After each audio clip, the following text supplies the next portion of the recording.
Hi, welcome back to the channel. In today's lesson, we'll see the relationship that exists between current and voltages in capacitors.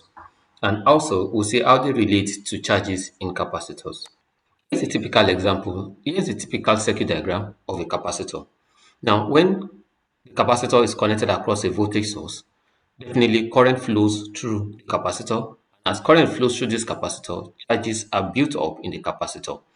Same way charges are built up, also voltage also increase, or I say voltage is built up across the capacitor.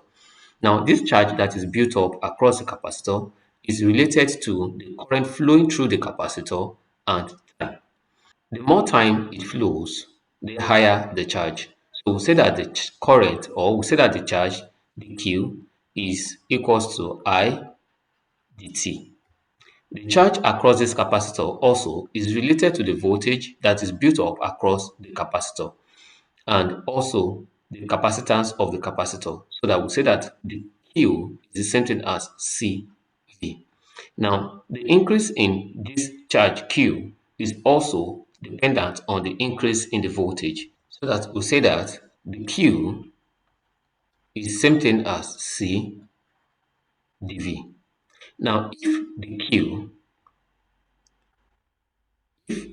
Q is the same thing as I dt, that tells me that I is the same thing as the Q over dt. And if the Q is the same thing as C dV, that tells me that I, in place of the Q, I can easily say that C dV dt. Let's see some unique characteristics. Now, here is a replica of my capacitor. As current continues to flow in through this capacitor, obviously, like we agreed, charges have been set up and voltage also increases.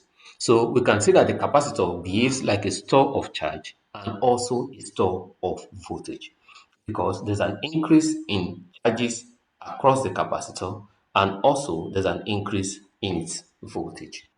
When the capacitor is disconnected from a voltage source, it behaves like an open circuit until there's a connection across the capacitor and then it begins to discharge its charges and behaves like a voltage source. So that at that point, we can begin to think of the voltage dV to be the same thing as dV to be the same thing as 1 over C dt. Now let's take an example. An example says that the voltage across a 5 microfarad capacitor changes uniformly from 10 to 70. That is, the change in voltage is the same thing as 70 volt minus 10 volt, which is equals to 60 volt.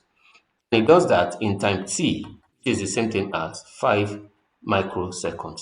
That's 5 times 10 raised to the power minus 3 seconds. And capacitor, remember it's a capacitance, it has a capacitance of 5 microfarad. Now we have to calculate the change in capacitor charge, that is our dq. Dq obviously we know is the same thing as C dV, which will be equals to 5 times 10 raised to the power minus 6 times 60. So that the Q will be the same thing as 5 times 60, that's 300 times 10 raised to the power minus 6, which is equals to 300 microcoulombs. Now, the next thing we to look for is the charging current I. The charging current I will come from C dV dt, which is equals to my C is 5 times 10 raised to the power minus 6 times dV, which is 60, over a change in time t, which is 5 times 10 raised to the power minus 3. So that my I now will be the same thing as 5 times 60, that's 300, times 10 here I'll be left to minus 3, times 10 to the power minus 3 over 5. 5 here is 1, 5 here is 60. So that I is equal to 60 times 10 to the power minus 3 seconds. That's the same thing as 60 milliseconds. Will this help you understand the basic relationship that exists between our current and voltages in capacitors?